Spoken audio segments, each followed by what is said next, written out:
हरे कृष्ण। बहुत बहुत स्वागत आपण मानकु बहुत बहुत धन्यवाद। आज एक सुंदर टॉपिक ऊपर आलोचना करिबा। टॉपिक टी होची दे हमर शरीर बा हमर शरीर एवं जो माने भी जगत रे बसवास करजंती पशु हो मनुष्य हो पक्षी माने होंतु चढ़ई माने जा भी हो तो जो माने भी बसवास करूचंती गछ लता वन पहाड़ सब किछि हां ए सब जिंस को काहेकि रोगाक्रांत ए समस्ते होचंती काहेकि प्रकृति ठारू सुंदर वरदान प्राप्त हेथिबा ये जो समाज कहीं आजिकल नष्ट हो जाउछ तार वास्तव सत्यताटा कौन वास्तव सत्यता हूँ या जे मनुष्य समाज सबुठ बुद्धिमान समाज आ से मनुष्य समाज से बुद्धि को प्रयोग कर सी जगतटा को नष्ट करदे निज उपरे मध्य विपद डाकी आनी वर्तमान समाज रे आमे देखिबा फैक्ट कथा पूरा कहवा जदि आमे जोड़ा कि आखि सामने देखुचे तो से देखा प्रथम आप देखी नियंतु गो प्रोडक्ट रे जमती क्षीर अच्छी दही अच्छी छेना अच्छी पनीर अच्छी घी अच्छी आम ताको यूज करचे वास्तव में ये सब हूँ आम शरीर पर पुष्टिकर खाद्य आ बहुत सुंदर खाद्य किंतु वर्तमान आप मार्केट रे ताहा ओरिजिनल पाइबे नाही कहीं ना जेहेतु मनुष्य निजर लोभ पाई पैसा पाई टंका पाई से कौन करछि ना ताको भेजाल कर देछि भेजाल माने ताको डुप्लिकेट कर देछि निजर शरीर आमे निजे खाइबा आमे जदि डुप्लिकेट करी अन्य को बिकिबा ताले से व्यक्तिर कौन हम से व्यक्ति जो प्रोडक्ट आमको बिकिबो आमे ताको खाइले आमे आमर परिस्थिति कौन हम ए विषय मनुष्य चिंता करूनी कौन करछि ना सब जिन भेजाल घी भेजाल क्षीर भेजाल दही भेजाल छेना भेजाल पनीर भेजाल आपन जहाँ खाउछन सब भेजाल ताले आपन खाइबे कौन आपन चिंता करंतु वर्तमान परिस्थिति या आग को कौन हम यार अवस्था आपड़ बिलीव करें मुझे गोटे गोटे पॉइंट आपको कहबी जे कौ कारण आमे आज आमर जीवन को नष्ट करुचे बा आमे आमर शरीर को नष्ट करुचे आउ ताहा पुणी लक्ष लक्ष टंका खर्च करी मेडिकल जाइए निजर शरीर को आमे ठीक करने चेष्टा करी मध्य आमे निजको ठीक करि पारुना कहीं ना आटमोस्फियर भी से भाया आपन देखंतु प्रथम कथा होची गो प्रोडक्ट गोटे गोटे करी मुझे कहबी देखूँ गो प्रोडक्ट आम जमी गो प्रोडक्ट कहली आप गोटे गोटे तापर आप नहीं जातु पनीपरिया अर्थात आम जो वेजिटेबल खाऊचे से वेजिटेबल आम जहाँ भी उत्पादन होची बर्तमान माटी सार न पकेले आपणकर कौन वृक्ष तादे फल दबनी बर्तमान परिस्थिति एमती माटी को आम एत विषाक्त कर सारे आउ जो पनीपरिया पुणी ताकू आम फलौचे जबरदस्ती माटी सार पकई यूरिया पकई ताकू आम बड़ करुचे गछ को तो से गछरे पुणी गछ को पोकरु रक्षा करने आम केते मेडिसिन यूज करुचे आपन चिंता करतु प्रथम कथा है माटी को नष्ट करिकी माटीर उर्वरता को नष्ट करिकी आम प्रथम गछटा को बड़ कले आउ गछ बड़ होगापर तादर फल धरुची ताकू गछ को बचाइवाई फल को बचाइवाई ता उपरे मध्य आम केमिकल यूज कले ताहले से गछर अवस्था कौन हम से फलर अवस्था कौन हम ताकू जो व्यक्ति खाइब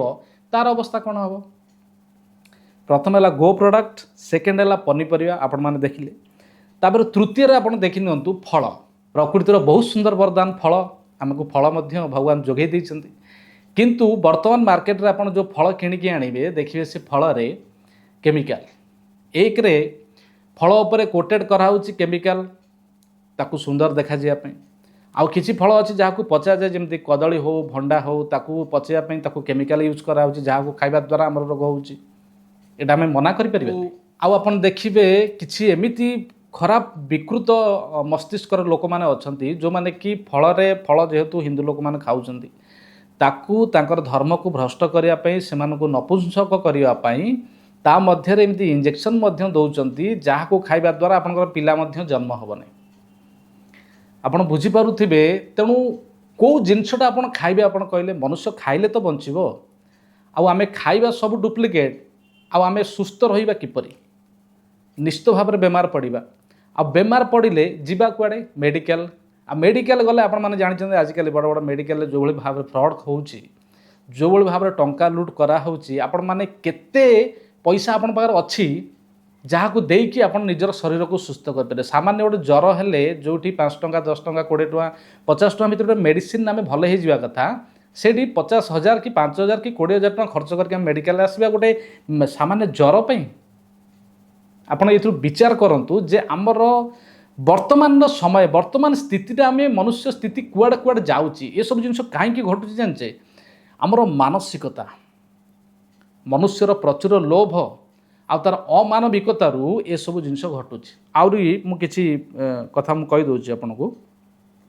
ସେମିତି ଆମେ ଗ୍ରୋସରୀ ସାମାନ ବି ୟୁଜ୍ କରୁଛେ ଯେମିତିକି ଡାଲି ଚାଉଳ ଦୋକାନ ଦୋକାନରେ ଆପଣ ଚାଉଳ ଦେଖନ୍ତୁ ଡାଲି ଦେଖନ୍ତୁ ଯାହା ବି ହେଉ ତାକୁ ସବୁ ପଲିସ୍ ହେଇକି ଆସୁଛି ତା ଦେହରେ ବି କିଛି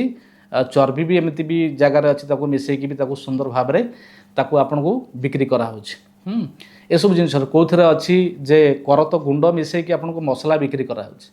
ହଳଦୀ ଆସୁଛି ଡୁପ୍ଲିକେଟ୍ ତେଲ ଆସୁଛି ଡୁପ୍ଲିକେଟ୍ ତାହେଲେ ଆପଣ ଖାଇବେ କ'ଣ? ମଣିଷ ଭଲ ଜିନିଷଟା ଅରିଜିନାଲ ଜିନିଷଟା ଖାଇଲେ ସିନା ତା ଶରୀରଟା ସୁସ୍ଥ ରହିବ। ଯଦି ଆପଣ ଡୁପ୍ଲିକେଟ୍ଟା ଖାଇବେ ତାହେଲେ କିପରି ସୁସ୍ଥ ରହିବ? ପ୍ରଭୁପାଦ ଗୋଟେ ସୁନ୍ଦର କଥା କହିଛନ୍ତି ଯେ ଭକ୍ତମାନଙ୍କୁ ଯେ ଯଦି ଆପଣମାନେ ନିଜେ ଚାଷ କରି ନିଜେ ଉତ୍ପାଦନ କରି ତାକୁ ଭୋଗ ଲଗେଇକି ଯଦି ଆପଣ ନିଜେ ନ ଖାଇଲେ ତାହେଲେ ଆପଣ ସୁସ୍ଥ ରହିପାରିବେ ନାହିଁ। ଏଇଟା ହେଉଛି କଳି ଯୁଗର ବର୍ତ୍ତମାନ ଷ୍ଟାର୍ଟିଂର ସମୟର କଥା। ଯଦି ଆଗକୁ ଆସିବ ତାହେଲେ ଆଗକୁ କ'ଣ ସ୍ଥିତି ହେବ ତାହା ତ କିଛି ବି କହିହେବନି। ଇଏ ହେଉଛି ଗ୍ରୋସରୀ କଥା। ତାପରେ ତେଲ ଦେଖି ନିଅନ୍ତୁ। ଆପଣ ଦେଖିବେ ରିଫାଇନ୍ ଅଏଲ୍ କିଏ ଖାଉଛନ୍ତି ତ କିଏ ସୋରିଷ ତେଲ ଖାଉଛନ୍ତି ଯିଏ ଯାହା ବି ଖାଉଛନ୍ତି ଯାହା ବି ଯେକୌଣସି ପ୍ରକାରର ତେଲ ବି ମିଳୁଛି ଆପଣ ଆଣୁଛନ୍ତି ମାର୍କେଟରେ କିଣିକି ପ୍ୟାକେଟ୍ ହିସାବରେ ହେଉ ଡବା ହିସାବରେ ହେଉ ସବୁଯାକ ଡୁପ୍ଲିକେଟ୍ ସବୁଥିରେ ମିକ୍ସ। ତ ଆପଣ ଖାଇବେ କ'ଣ ତାହେଲେ ଆପଣ ଚିନ୍ତା କଲେ। ତେଣୁ ବର୍ତ୍ତମାନ ଗୋଟିଏ ଉପାୟ ହେଉଛି କ'ଣ ପେଡ଼ା ତେଲ। ଯଦି ପେଡ଼ା ତେଲ ଆପଣ ନିଜେ ଯାଇବେ ଆଉ ଆପଣ ନିଜଙ୍କ ସାମ୍ନାରେ ଆପଣ ରଖିକି ଆପଣ ପେଡ଼ିକି ନିଜେ ନେଇକି ଆସିବେ ତାହେଲେ ଆପଣ ଖାଇପାରିବେ। ନହେଲେ ଅନ୍ୟଥା ଆପଣ ଯାହା ବି ଖାଇବେ ସବୁ ଡୁପ୍ଲିକେଟ୍। ତେଲରୁ ବି ସେପରି ଆମକୁ ବଞ୍ଚିକି ରହିବା ପାଇଁ ପଡ଼ିବ। ସବୁ ଜିନିଷକୁ ଆମେ ନିଜେ ନିଜେ ନଷ୍ଟ କରୁଛୁ ମନୁଷ୍ୟ। ତାପରେ ଶୁଣନ୍ତୁ ତାପରେ ଆଉ କିଛି ରହିଛି ଯେମିତିକି ଆମେ ଟେକ୍ନିକାଲ ଜିନିଷ ୟୁଜ୍ କରୁଛେ ଇଲେକ୍ଟ୍ରୋନିକ୍ ଜିନିଷ ଯେମିତି ଆମେ ମୋବାଇଲ ୟୁଜ୍ କରୁଛେ ତ ସିଏ ବି ଆମ ଉପରେ ପ୍ରଭାବ ପକାଉଛି ଆମ ଶରୀର ଉପରେ ଆମ ଆଖି ଉପରେ ମନ ଉପରେ ଆମ ବୁଦ୍ଧି ଉପରେ ମସ୍ତିଷ୍କ ଉପରେ ଏଥିରେ ବି ସେ ପ୍ରଭାବ ପକାଉଛି। ମୋବାଇଲ ବି ପ୍ରଭାବ ପକାଉଛି। ଆଉ କେମିତି ପକାଉଛି ଏସବୁ ଜିନିଷ ଆପଣ ଜାଣିଛନ୍ତି। ଏକରେ ସେ ଯାହା ସବୁ ଆମେ ଦେଖୁଛେ ସେଥିରେ ଆମର ମତିଭ୍ରଷ୍ଟ ହେଉଛି। ଦୁଇରେ ମୋବାଇଲ ସ୍କ୍ରିନ୍ କି ଦେଖି ଦେଖି ଆମ ଆଖି ମଧ୍ୟ ଖରାପ ହେଉଛି। ଆଉ ସେଥିରେ ସମୟ ବି ଆମର ଅତିବାହିତ ହେଉଛି। ଟିଭି ହେଉ ମୋବାଇଲ ହେଉ বা ଆପଣ ଦେଖିବେ ଟାୱାର ଯେଉଁ ୟୁଜ୍ କରାହେଉଛି ମୋବାଇଲର ଯେଉଁ ଟାୱାର ୟୁଜ୍ କରାହେଉଛି ସେଥିରେ କେତେ ରେଡ଼ିଆନ୍ସ ଅଛି। ତ ଆମେ ଯେଉଁ ମୋବାଇଲ ୟୁଜ୍ କରୁଛେ ଟିଭି ୟୁଜ୍ କରୁଛେ ବା ଆମେ ଯେଉଁ ଟାୱାର ବସେଇଛେ ସେ ଯେ ଟାୱାରର ଯେଉଁ ରେଡ଼ିଆନ୍ସ ଅଛି ମୋବାଇଲ ସହିତ କନେକ୍ଟେଡ଼ ହେଇଛି ତ ଏସବୁ ଜିନିଷକୁ ଆମ ଶରୀର ପାଇଁ ହିଁ କ୍ଷତିକାରକ। ବର୍ତ୍ତମାନ ଦେଖିବେ ଚଢ଼େଇମାନେ ବି ତ ଧୀରେ ଧୀରେ ସବୁ ଚାଲିଗଲେଣି। ଏଇ 4G 5G 6G ବି ଆସିଲାଣି। ତେଣୁ ଅବସ୍ଥାଟା ଆମର କ'ଣ ହେବ? ନିଜେ ନିଜେ ମନୁଷ୍ୟ କ୍ରିଏଟ୍ କରୁଛି ଆମ ଭଲ ପାଇଁ ଦେଖିଲା ବେଳକୁ ହେଉଛି ତା'ର ଓଲଟା। ଯେ ପର୍ଯ୍ୟନ୍ତ ସିଏ ନିଜେ ନିଜକୁ ସଂଯମିତ କରି ଏକ ସରଳ ଜୀବନଯାପନ ନ କରିଛି ସେ ପର୍ଯ୍ୟନ୍ତ ସେ ଭୋଗିବ। କାହିଁକିନା ପ୍ରତ୍ୟେକ ଜୀବର ଗୋଟେ ଲିମିଟେସନ୍ ଥାଏ। ଲିମିଟେସନ୍ରୁ ସେ ଯେତେବେଳେ ଅଧିକା କ୍ରସ୍ କରିଯାଏ ରେଡ୍ ଲାଇନ୍ ଯେତେବେଳେ ସେ କ୍ରସ୍ କରିଯିବ ସେତେବେଳେ ସେ କ'ଣ କରିବ? ବିପଦରେ ପଡ଼ିବ। ଆମେ ସେଇଆ କରୁଛେ। ବର୍ତ୍ତମାନ ଆମେ ରେଡ୍ ଲାଇନ୍ କ୍ରସ୍ କରିବାରେ ଆମେ ବ୍ୟସ୍ତ। ଆମେ ଭାବୁଛେ ଆମେ ଡେଭଲପ୍ କରୁଛେ। ଆପଣ ଯାହା ବି ଆଖି ସାମ୍ନାକୁ ଦିଶୁଛି ଡେଭଲପ୍ ହେଉଛି ବୋଲି ଏ ସବୁ ଯାକ ହେଉଛି କେବଳ ଆମ ଶରୀରକୁ ଖରାପ କରିବା ପାଇଁ। ଆଉ କିଛି କଥା ମୁଁ କହିଦେଉଛି ଯେମିତିକି ଏୟାର ପଲ୍ୟୁସନ୍ ଅଛି ୱାଟର ପଲ୍ୟୁସନ୍ ଅଛି। ବର୍ତ୍ତମାନ ବାୟୁମଣ୍ଡଳରେ ଶୁଦ୍ଧ ଟିକେ ଅକ୍ସିଜେନ୍ ନେବା ପାଇଁ ବର୍ତ୍ତମାନ ଅକ୍ସିଜେନ୍ ବି ସର୍ଟେଜ୍ ପଡ଼ିଲାଣି। କାହିଁକି ନା ଯେହେତୁ ଆମେ ନିଜେ ହିଁ ସେ ବାୟୁ ପ୍ରଦୂଷଣ କରୁଛେ। ଖାଲି ଗାଡ଼ି ମଟର ନାହିଁ କଳକାରଖାନା ନାହିଁ ଆହୁରି ବହୁ ଜିନିଷ ମଧ୍ୟ ତା'ର ଅଛି ଯେଉଁଥିରେ କି ଆମେ ଏ ବାୟୁମଣ୍ଡଳକୁ ଦୂଷିତ କରୁଛେ। ଫ୍ରେଶ୍ ଏୟାର ବି ଆମ ପାଖରେ ନାହିଁ। ଆଉ ପାଣି ବର୍ତ୍ତମାନ ଯେଉଁ ଟିକେ ପାଣି ପିଉଛନ୍ତି କିଏ ୱାଟର ପ୍ୟୁରିଫାୟର ୟୁଜ୍ କରୁଛନ୍ତି ତ ୱାଟର ଫିଲ୍ଟର ୟୁଜ୍ କରୁଛନ୍ତି। ଏଥିରେ ଆମେ ଅରିଜିନାଲ ପାଣି ମିଳୁନି ଆମକୁ। ଆମେ କ'ଣ କରୁଛେ ନା ତା'ର ମିନେରାଲ୍ସ ଗୁଡ଼ାକୁ କାଢ଼ି ଦିଆହେଉଛି। ଆମେ ସେ ଯେଉଁ ପାଣି ପିଉଛେ ସେଥିରେ ଆମ ଶରୀର ସୁସ୍ଥ ରହିପାରିବ ନାହିଁ। ତାକୁ ଦରକାର ମିନେରାଲ୍ସ। ତ ଆମେ ଯାହା ସବୁ ଦରକାର ଏସବୁ ଅରିଜିନାଲ ଭଗବାନ ସ୍ୱତନ୍ତ୍ର ଭାବରେ ରଖିଛନ୍ତି ଆମ ପାଇଁ ଆମେ ତାକୁ ୟୁଟିଲାଇଜ୍ ନ କରିକି ଆମେ ତାକୁ କ'ଣ କରୁଛେ ନା ଯେହେତୁ ବର୍ତ୍ତମାନ ଅଶୁଦ୍ଧତା ବଢ଼ିଯାଇଛି ତ ଆମେ ତାକୁ ଶୁଦ୍ଧ କରୁଛେ। ଶୁଦ୍ଧ କଲେ ବି ତା ଭିତରେ ଆମେ ସେଇ ଅରିଜିନାଲ କଣ୍ଟେଣ୍ଟ ଗୁଡ଼ାକୁ ପାଉନେ ଯେଉଁଥିପାଇଁ କି ଆମ ଶରୀର କ୍ଷତିଗ୍ରସ୍ତ ହେଉଛି ବା ରୋଗାକ୍ରାନ୍ତ ହେଉଛି। ତ ୱାଟର ପଲ୍ୟୁସନ୍ ଆପଣ ଜାଣିଛନ୍ତି କିପରି ନଦୀ ନାଳ ବର୍ତ୍ତମାନ ସମୁଦ୍ର ସବୁ ଜିନିଷକୁ ଧୀରେ ଧୀରେ ଏମିତି ଭାବରେ ମନୁଷ୍ୟ ତାକୁ କବ୍ଜା କଲାଣି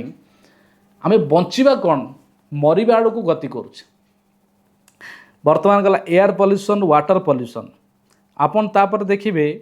ଆଟମୋସ୍ଫିୟର। ଆମେ ଯେଉଁ ଆଟମୋସ୍ଫିୟର ବଞ୍ଚୁଛେ ଯେଉଁ କଳକାରଖାନା ଆମକୁ ବର୍ତ୍ତମାନ पूरा एमती नष्ट कलानी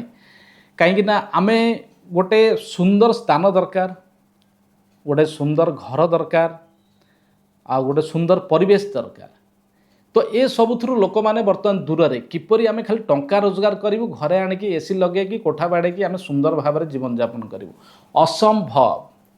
जेते प्रचेषा करनियंतु सफल मंडित हो पारे कहीं आमे प्रकृतिर एगेन्स्ट अच्छु प्रकृतिर उल्टा दिगरे आमे गति करुछु प्रकृति सहित ताल देकी आमे चलुने प्रकृति को आमे नेग्लेक्ट करुछु जो कि आमे प्रॉब्लम रे फसीचु बर्तमान प्रकृति सहित साथ देकी आमको जीवार अच्छी ना आम जब प्रकृति को आम अलग करदे ताकू यदि नष्ट करदे बंचा केमती आम आधार होती प्रकृति बुझिपार गछ को काटबारे व्यस्त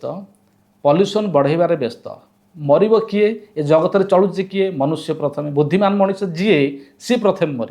जीवजंतु तो सब धीरे धीरे लोप पाइगले आउ धीरे धीरे पशु पक्षी मान तो लोप पाइगले ताल अवस्था बर्तमान का मनुष्य मनुष्य अभी संघर्ष करुच्ची माने कलिजुगर 4-5 हजार वर्ष मात्र तापर बर्तमान 4,32,000 वर्ष अच्छी कलिजुगर आयुष आपण चिंता करंतु जहाँ हम भविष्य में एबेठारु जदि सजग न हेबे ताले भविष्य आमर जो नेक्स्ट पीढ़ी माने आसुछन्ति आमर जो पिला छुआ माने आसीबे जो माने सब आसीबे यंग जनरेशन माने आसीबे सेमानकर अवस्था कौन हबो बिलीव करि परिबेने। तापरे पॉल्यूशन पर आमे देखिबा कॉस्मेटिक्स आमे जो यूज करूछे बॉडी रे झील मैंने पुओ मैंने आजिकल जो सब विभिन्न प्रकार कंपनी माने सब बड़ बड़ सब सुंदर सुंदर प्रोडक्ट बाहर कर गोरा हाँपाई विभिन्न कौन कारण तो से जो कॉस्मेटिक्स यूज करुचे ताहा मध्य क्षतिकारक ताको आपण रिसर्च करेंगे रिसर्च कले आप जानीपारे जे ये सब जिन आम बॉडी पे केते क्षतिकारक तो ताकू आम यूज करचे खाइबा पीवा आमर परिवेश आमर एयर वाटर आउ ता सहित पुणी बॉडी रे कॉस्मेटिक्स लगौचे डेली तो ताहा आम पाई केते दूर ठीक जोटा कि केमिकल आम ताको केमिति यूज करछे ताको नेचुरल यूज कर परिबे आमे बहुत जिनस रही जोटा कि नेचुरल यूज करिया पे प्रकृति हमको प्रदान करिछि आ शास्त्र रे मध्ये ये सब जिनस गुड़ाक क्लीयरली लेखा है किंतु आमे ताकू ग्रहण न करी वैदिक धारा को फॉलो न करी आमे जेते साइंस को आमे कहूचे साइंस डेवलप करुछि आमे बर्तमान आधुनिक जुगर आम बंचुचे आधुनिक को आम यूज करवा तो ताकू यूज करके आप पाउचंदी कौन आधुनिकता आपन दौची कौन आपण जीवन को नष्ट करिया छड़ा आपण कोनटा दौची आधुनिकता बुझी पारछन तो तापर आपण देखंतु इलेक्ट्री रे मध्ये हमर शरीर तापर केमती प्रभाव पडुची जेमती आम एसी फ्रिज जते सब गैजेट अच्छी आम सब यूज करछे घरे तो ये सब इलेक्ट्री रे जड़ित आउ इलेक्ट्री रे जे कोनोसी जिनस को आम व्यवहार करछे ताहा आम शरीर पाई केबे भी हेले ठीक नो दिन थिला डिबी टिके लगे कि लंठन टिके लगे कि संध्या परे किछ समय परे समस्ते खाई पी के सोई पड़ुथिले एक राति 8 घंटा 9 घंटा 10 घंटा आराम से जने सोई पड़ुथिले जो थरे तांको शरीर सुस्थ रहउथिला वर्तमान इलेक्ट्री हे जिबारु वर्तमान राति लोक 12टा गोटे जाके सोउनांती आपण चिंता कले कोन हबो परिस्थिति जदि आपण राति राति शोबेनि जदि आपण शोवा समयटा को चेईबार देदेवे आउ आपण इलेक्ट्रिक जेते सब गैजेट बाहर ताको आपण यूज करेंगे तार जो रेडियंस आपण ऊपर पड़ुची तार जो प्रभावटा आपण ऊपर पड़ुची से भी मनुष्य तार देह को खराब करुचे ये भी गोटे तार कारण आउ गोटे जिनिस देखिए मेडिसिन आम जो मेडिसिन यूज करचे बा मेडिसिन खाऊचे जेते प्रकार जहाँ सब मेडिसिन विभिन्न प्रकार कंपनी भल भल ब्रांडेड कंपनी माने अच्छे जो मैंने सुंदर सुंदर मेडिसिन बाहर कर आप देखो जिते जहाँ मेडिसिन बाहर भी जदि ताहा नेचुरल नुहे ताहा आम उपर प्रभाव पकाउछ आम केते मेडिसिन खाई आम शरीर को आम डैमेज करछे गोटे जिनस भल जो रोग पाई मेडिसिन आम खाऊचे से रोगटा भल हो गले सुधा एक तो होनी दुई रे हो गले सुधा तार गोटे साइड इफेक्ट रोच अलग आउ गोटे रोग बाहरी पड़ुछि से मेडिसिन खाइबा मेडिसिन खाइबा द्वारा जो कि मेडिसिनटा भी आम शरीर पाई ठीक नुहे जदि ताहा प्राकृतिक न हुए ताहले निश्चित भाव में ताहा आम पाई क्षतिकारक तेणु प्राकृतिक एवं आयुर्वेदिक हवा दरकार ताहले ताहा आम पाई ठीक हम तापर आम देखिबा रहिबा स्थान जेमति कि घर आमे आजिकली कौन करचे ना सीमेंट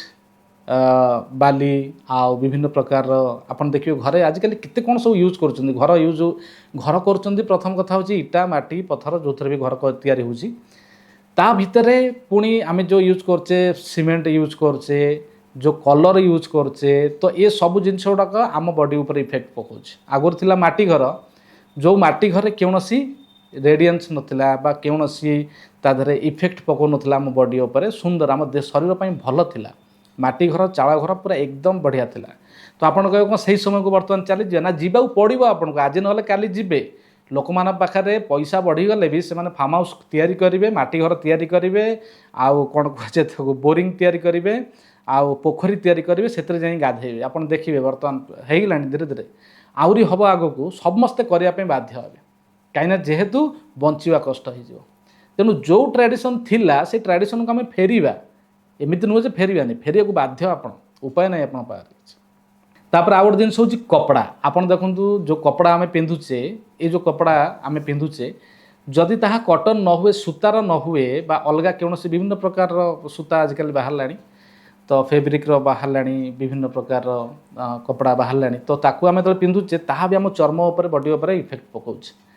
केवल कॉटन कपड़ा पिंधिबा उचित सूता कपड़ा अन्य जेकोसी कपड़ा आप पिंधे निश्चित भाव में सेटा आम शरीर उपर प्रभाव पकाए तेणु कपड़ा भी आम उपर बहुत प्रभाव पकाउछि आउ गोटे रोचे जे आमे व्यायाम करूने व्यायाम केतल करुचे जदि व्यायाम न करिया माने बॉडी जदि कसरत टिके न हबो ताले बॉडी निश्चित भाव में एथरे भी खराब रह आजिकल कौन खाइले पीले शोइले क्या पाखे पैसा अच्छी तो से मजा कले बुलिले गुली गप मारे जहाँ भी कले किंतु शरीर पर ध्यान दबार ना किसी समय शरीर पर दबा उचित व्यायाम करने उचित आउ गोटे जिनस आप देखूँ गोटे हूँ निशा द्रव्य आप जो मैंने सेवन करुँच निशा द्रव्य सेवनटा कौन आम देहपाई केते दूर भल आप कहना जो मानकर निशा खाऊँ मजा लगुच जे हाँ मुझे निशा रही मत आकाश में उड़ला भाई लगुच तेणु मुझे निशा करुँच से निशा करुँच किंतु इधर लाभदायक कौन क्षतिकारक डॉक्टर को पचारतु बा आपण शास्त्र देखूँ जो भी जेकोसी व्यक्ति को पचारतु सी कौन कहे निशा द्रव्य देहपाई हानिकारक क्षतिकारक कि भल नुह तो निशा द्रव्य खाऊे तो से भी आमर पान हो बीड़ी हो सिगरेट हो बा गुटका हो बा आपड़ जहाँ किसी भी गोटे खाऊँ ये सब जाक जिनस आम देहपाई क्षतिकारक खाली मद नुहे मद पीवा आउ गंजेई टाणिबा बा आप बीड़ी टाणुंट सिगरेट टाणुंट जहाँ किसी भी निशा आजिकल बाहर कोकेन बाहर कि LSD बाहर विभिन्न प्रकार निशा द्रव्य बाहर तो ये सब जिनस को खाऊे माने आमर देह से खराब हो आउ गोटे जिनस आप देखिए आम डेली जो खाऊे जलखिया करुचे सका हो संध्या बेले हो जो जलखिया आम यूज करुचे खाऊे जलखिया आप जहाँ भी खाऊँ से सब कौटू आनुंट बाहर किणिकी आनुंट ना घरे बनाऊँ मैक्सिमम आप बाहर किणी खाऊँ तो बाहर किणी खाइले आप जाई देखुं जे सी कौ भाई भाव में बनाऊँ कौन कौन सब यूज कर देखुं सी कौ तेल यूज कर से तेल को केते दिन यूज कर से आप कहते ना आप देखुं ना चेक कर सी कौन कौन मसला पकेले टेस्ट एत टेस्ट लगुच कौन पाई आप घर एत टेस्ट होने बाहर कहीं टेस्ट हो होटेल तो आप होटेल जाए कि खाऊँ कि देखुना जे कौन कौन तादेह पड़ी केमी है आपको सी कहे भी ना तो से आम जो जलखिया खाऊे तेल छना जिनस खाऊे मैदा जिनस खाऊे ताम देहपाई हानिकारक एमती देखापी गले बहु जिनस अच्छी जोड़ाक आम हानिकारक से जिनस गुड़ाक मनुष्य करुचे जगत में आउ अन्य जड़े ताको यूज करुच्ची अज्ञात बसत तो से तार फल भोगुचे तो परिणामटा हूँ सबुठारु खराब एइथिपाई मनुष्य जेपर्यंत तार मानविकता को न बुझ तार मनुष्यत्व को न बुझ से पर्यंत सी अन्य को दुख दे चलो से चैतन्य महाप्रभु गोटे कथा कहले सुंदर कथा जीवे दया नामे रुचि जिते जीव मान प्रति समस्त प्रति आमर दया भावना क्या आम चिटिंग करवानी क्या आम खराब भावानी क्या प्रति आमर खराब भावना रही जीवे दया नामे रुचि भगवान प्रति आम शरणागत रहा भगवान को आश्रय कर जीवन यापन करवा ताहले सही समयटा ही हूँ आमपाई उन्नत समय से समयटा ही हूँ आमपाई स्वास्थ्यकर समय से समयटा ही आमपाई हूँ सबुठारु भल समय कहीं ना आम समय को आम सदुपयोग न करी आम तार दुरुपयोग करुचे से प्रत्येक क्षेत्र में जो समय को आप दौरान से समयटा जे आपण केते हितकार ए विषय आप चिंता करी से समयटा को से दिंतु से ଆପଣମାନଙ୍କୁ ଚିନ୍ତା କରିବା ପାଇଁ ପଡ଼ିବ ଯେ ଆମେ ଭବିଷ୍ୟତରେ ଯେପରି ଆମେ ମନୁଷ୍ୟ ସମାଜକୁ ଆହୁରି ତଳକୁ ନ ଠେଲି ଦେଉ, ଆହୁରି ରୋଗାକ୍ରାନ୍ତ ନ କରିଦେଉ। ସେଥିପାଇଁ ଆଜିଠାରୁ ଆପଣ ଚିନ୍ତା କରନ୍ତୁ, ସବୁବେଳେ ଅରିଜିନାଲ୍ ଜିନିଷକୁ ବ୍ୟବହାର କରନ୍ତୁ, ଅରିଜିନାଲ୍ ଜିନିଷ ତିଆରି କରନ୍ତୁ। କାହିଁକିନା ବିଦେଶରେ ଏସବୁ ଜିନିଷ ଆପଣ ଦେଖିବେ ପାଇବେନି। କାହିଁକିନା ସେଠି ଯଦି ଆରବରେ ଆପଣ ଯିବେ, ଯଦି ସେଠି ଯଦି କିଛି ଡୁପ୍ଲିକେଟ୍ ହେଉଛି ସାଙ୍ଗେ ସାଙ୍ଗେ ତାଙ୍କ ଉପରେ କେସ୍ ହେଇଯିବ, ସାଙ୍ଗେ ସାଙ୍ଗେ ଜେଲ୍ ହେଇଯିବ। କିନ୍ତୁ ଇଣ୍ଡିଆରେ ପୁରା ଖୁଲମ ଖୋଲା, ଇଣ୍ଡିଆରେ ସବୁ ଜିନିଷ ଖୁଲମ ଖୋଲା, ମାନେ ସବୁଥିରେ ରିଶ୍ବତ ଆଉ ସବୁଥିରେ ଡୁପ୍ଲିକେଟ୍। ତେଣୁ ନିଜେ ନିଜେ ସତର୍କ ହୁଅନ୍ତୁ ଆଉ ନିଜର ସ୍ୱାସ୍ଥ୍ୟକୁ ଭଲ ରଖନ୍ତୁ। ଭିଡ଼ିଓଟି କିପରି ଲାଗିଲା ନିଶ୍ଚିତ ଭାବରେ ଲାଇକ୍, ସେୟାର ଏବଂ ସବସ୍କ୍ରାଇବ୍ କରିବେ। ଏବଂ ଯଦି ମୋ ସହିତ ଯୋଡ଼ି ହେବା ପାଇଁ ଚାହୁଁଛନ୍ତି ତାହେଲେ ମୋ ବାୟୋକୁ ଯାଇକି ମୋ ହ୍ୱାଟ୍ସଆପ୍ରେ ଆପଣ କନେକ୍ଟେଡ଼୍ ହୋଇପାରିବେ। ଆମର ୟୁଟ୍ୟୁବ୍ ଲିଙ୍କ୍ ଆପଣଙ୍କୁ ସେଇଠୁ ମିଳିଯିବ। ବହୁତ ବହୁତ ଧନ୍ୟବାଦ ଆପଣମାନଙ୍କୁ। ହରେ କୃଷ୍ଣ।